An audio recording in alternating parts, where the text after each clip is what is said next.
आज हमारे पास important questions हैं और ये हमने दो क्वेश्चंस लिए हुए हैं जो प्रीवियस ईयर में क्वेश्चंस पूछे गए थे। मैं बता दूं, पहला क्वेश्चन आपका ये है, जो कह रहा है कि जब सूर्य का उन्नयन कोण फाई से थीटा हो जाता है तो क्षैतिज तल में खड़े एक स्तंभ की छाया ए मीटर अधिक हो जाती है। ओके, तो कह रहा है कि स्तंभ की ऊंचाई ज्ञात करो।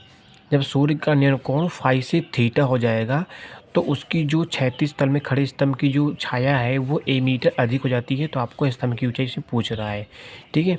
तो कभी भी अगर छाया वाला क्वेश्चंस आता है तो देखिए कैसे क्वेश्चंस करते हैं ना, बता दूं आपको कि तो मान लेते हैं कि ये कोई स्तंभ रहा होगा और सूर्य का प्रकाश यहाँ से पड़ेगा, ठीक है। आपका यहाँ कोई सूर्य, जहाँ पर सूर्य रहा होगा तो ऑब्वियसली बात है कि यहाँ से कोई एक स्तंभ है, तो कह रहे हैं कि जो स्तंभ की छाया है वो पहले थी एक्स, पहले जितनी थी उससे वो आपका ए मीटर अधिक हो जाता है। तो डायग्राम जो ड्रा करेंगे वो इसको मैं ऐसे बनाएंगे, ठीक है। देखो छाया जो भी बनेगी ना, छाया हमेशा ज़मीन में बनती है, तो ये हो जाएगा। तो मान लेते हैं कि ए, ये आपका बी, ठीक है, ये सी। थोड़ा सा डायग्राम अच्छे से बना लेना, या सी हो जाएगा, ठीक है, या डी हो जाएगा। तो पहले जो आपका जो एंगल था, उन्नयन कोण था, वो था आपका फाई और बाद में हो जाता है आपका थीटा, ठीक है। तो मान लेते हैं जो पहले दूरी मान लेते हैं एक्स थी, ठीक है। तो जो पूरी दूरी हो जाएगी, जो हो जाएगी एक्स प्लस ए।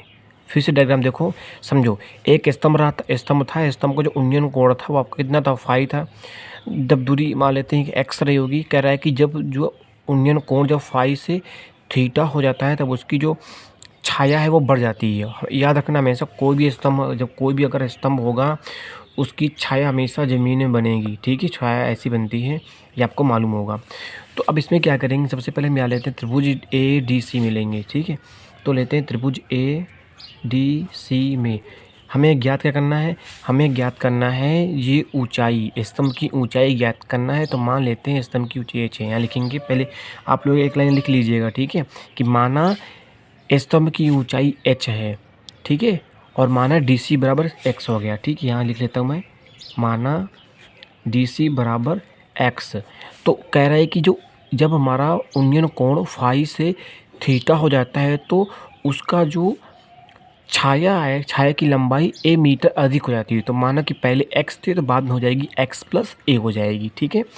तो हम लेते हैं त्रिभुज ए डी सी में, इसमें लेते हैं तो यहाँ लेंगे tan फाई बराबर h अपान का x हो जाएगा, ठीक है। तो यहाँ से tan फाई बराबर कितना, h अपान का x हो गया। तो यहाँ से अगर हम बात करूँगा h बराबर कितना हो जाएगा, तो ये हो जाएगा आपका x tan फाई, और ये समीकरण आपका फर्स्ट हो जाएगा। अब हम लेंगे त्रिभुज ए बी सी में, चलिए यहाँ लिखेंगे त्रिभुज ए बी सी में। इसमें देखते हैं तो त्रिभुज ए बी सी में क्या हो जाएगा, tan, यहाँ हो जाएगा आपका tan थीटा बराबर, अब देखो tan थीटा और क्या, h अपान का पूरी दूरी कितनी है, x प्लस ए, अर्थात पूरी छाया कितनी, x प्लस ए, ये हो जाएगा h अपान का x प्लस का a हो जाएगा, ठीक है दोस्तों बच्चों। तो अब यहाँ से क्या हो जाएगा, h बराबर हो जाएगा आपका x plus a tan theta, ये हो जाएगा। ये समीकरण आपका सेकेंड हो जाएगा। तो समीकरण फर्स्ट और समीकरण सेकेंड ये दोनों h है, तो यहाँ का दोनों को बराबर कर लेंगे, ठीक है।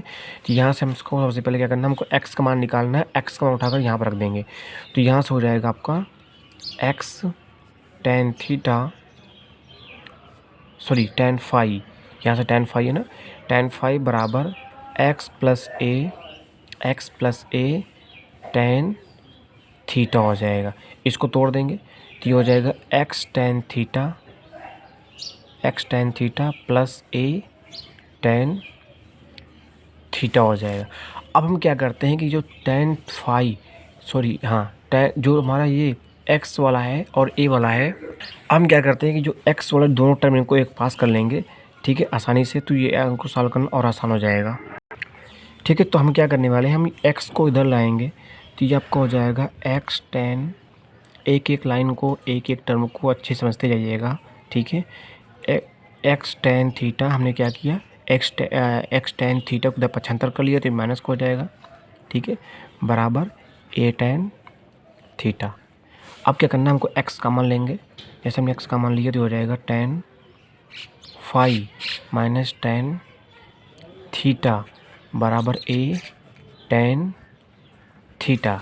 अब यहाँ से हम एक्स का मान निकालेंगे, तो एक्स का मान आपका निकल आएगा ए टेन थीटा बटे tan phi minus tan theta. अब यहाँ तक आपको समझ में आया कि नहीं? देखो मैंने कुछ नहीं किया। सबसे पहले मैंने जैसा क्वेश्चन कह रहा था वैसा मैंने डायग्राम बनाया है। फिर मैंने इस समीकरण में इस त्रिभुज में लिया है ए डी सी में।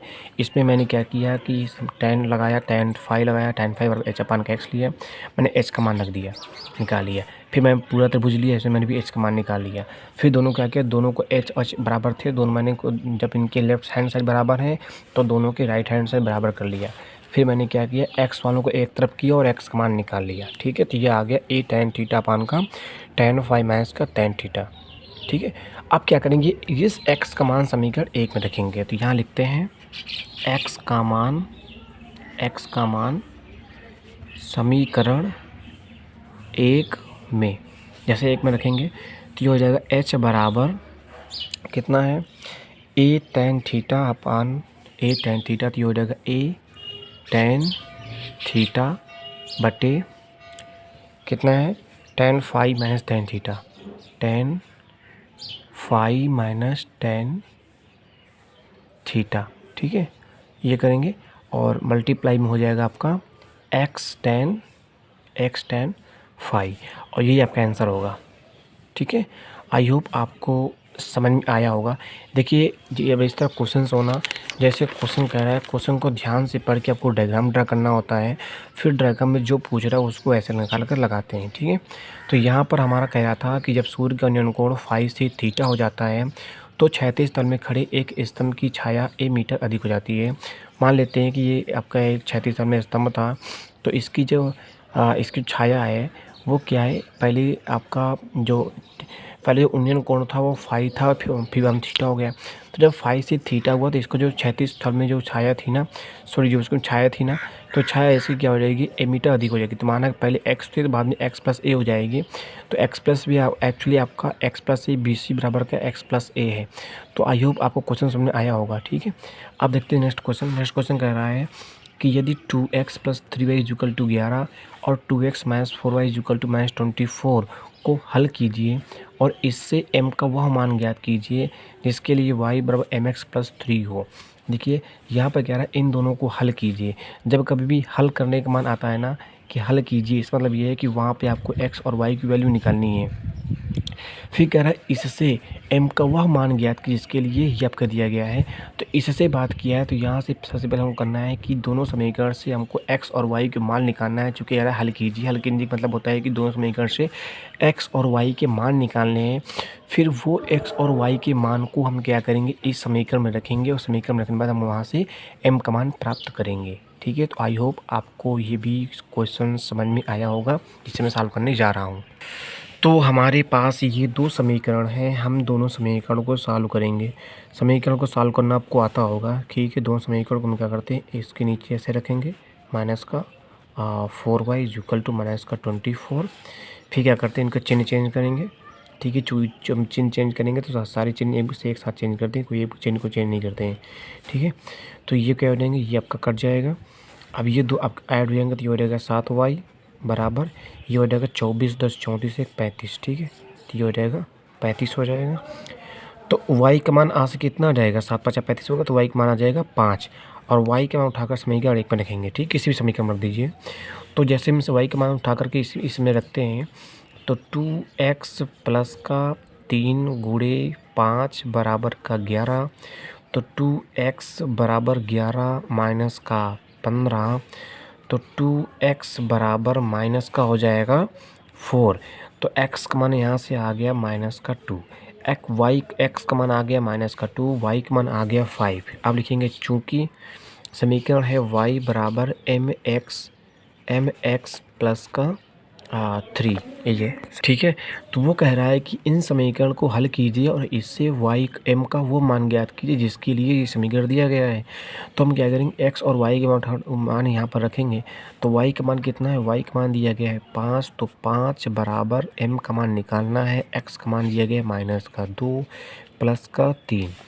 तो ठीक है, तो यहाँ से हो जाएगा 5 बराबर माइनस का 2m प्लस का 3।